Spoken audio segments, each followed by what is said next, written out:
Selamat malam Ibu, saya Junior dari SMA Saverio Springsewu akan mewawancarai Ibu dengan beberapa pertanyaan. Apakah Ibu ada waktu sebentar?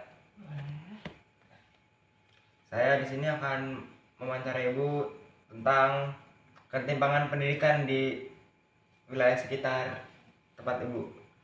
Bagaimana sih kondisi pendidikan di sekitar Ibu? Apakah ada ketimpangan pendidikan?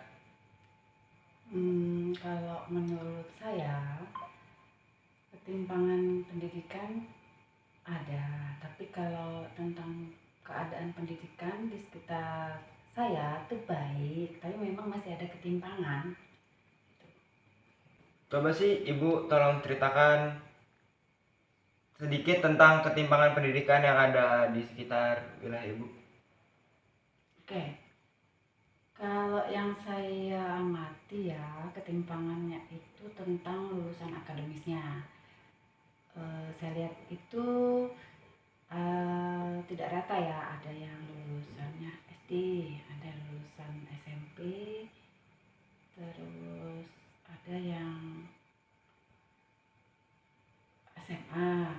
Maksud saya nggak rata ya, SMA, lulusan SMP, bahkan cuma lulus SD gitu. Sedangkan kebutuhan di eh, dunia nyata itu kebanyakan minimal kalau sekarang tuh lapangan pekerjaan itu D3 gitu. Jadi kalau misalnya kita generasi muda minimal tuh D3 baru bisa misalnya Mencari mencari pekerjaan. pekerjaan tuh lebih mudah. Iya, karena yang dicari di dalam pekerjaan itu kebanyakan minimal D3 sekarang. Sekarang D3. Sekarang lebih naik-naik ya. Kalau dulu SMA kemudian naik sekarang D3. Kemungkinan suatu saat lagi nanti malah S1 gitu.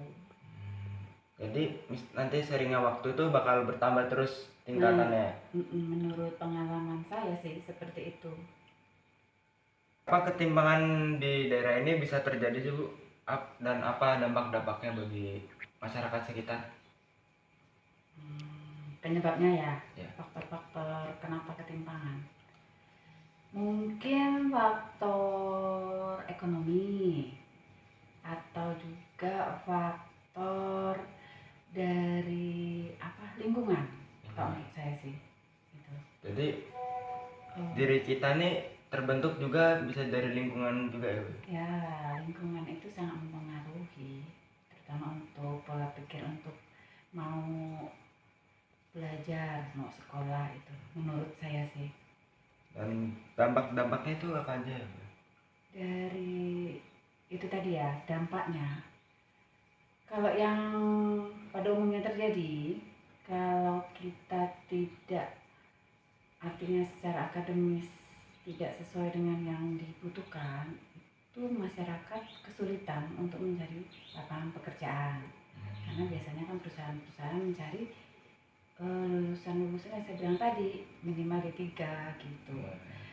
Mungkin ada sih yang butuh SMA, tapi nanti kita yang sebagai pekerjanya itu akan menyesal kalau tidak kuliah lagi gitu. Karena apa? Itu nanti berdampak ke upah dengan jenjang karir. Jadi biasanya upah yang lulusan SMA dengan yang D3 itu beda.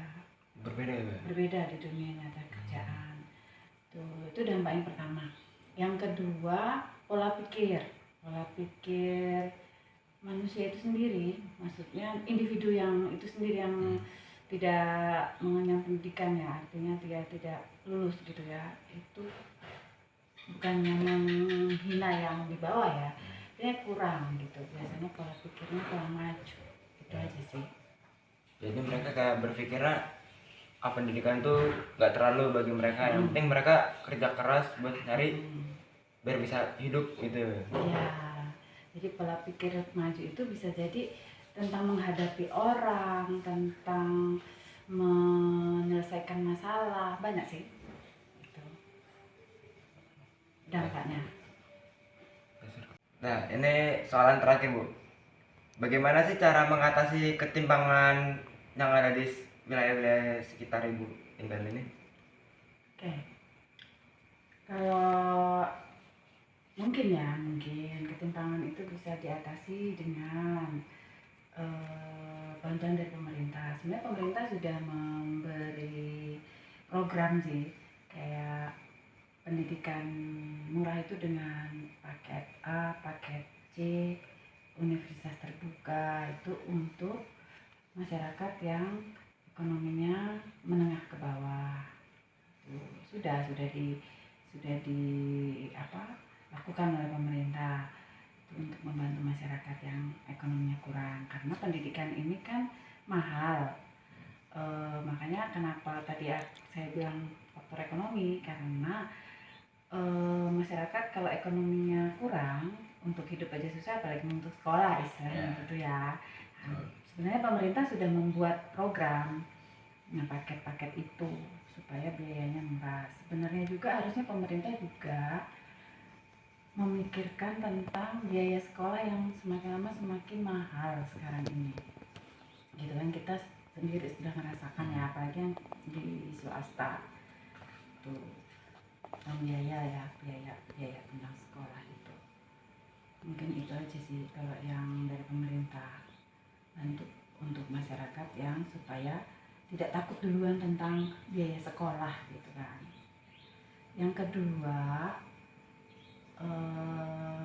mungkin faktor dari lingkungan sendiri, dari keluarga. Jadi peran orang tua itu cukup penting untuk mendorong anak-anak supaya rajin dan semangat untuk sekolah. Karena sekolah itu bukan suatu tujuan sebenarnya. Sekolah itu adalah suatu proses. Gitu. Artinya kita sekolah bukan terus cita-citanya apa. Karena kenyataannya orang yang punya cita-cita, misal cita-cita boleh lah ya, tapi biasanya kenyataannya cita-cita sebagai misal guru gitu. Tapi pada saat dia berproses, dia nggak jadi guru loh. Banyak itu kejadian. Misal banyak teman-teman yang sudah berjalan selama ini, dia kuliah di keguruan, tapi dia nggak jadi guru. Dia kerjanya bisa di bank, bisa di mana gitu. Jadi saya menyimpulkan bahwa sekolah itu bukan suatu tujuan, tetapi proses yang harus dijalani. Jadi sekolah itu penting. Oke, cukup.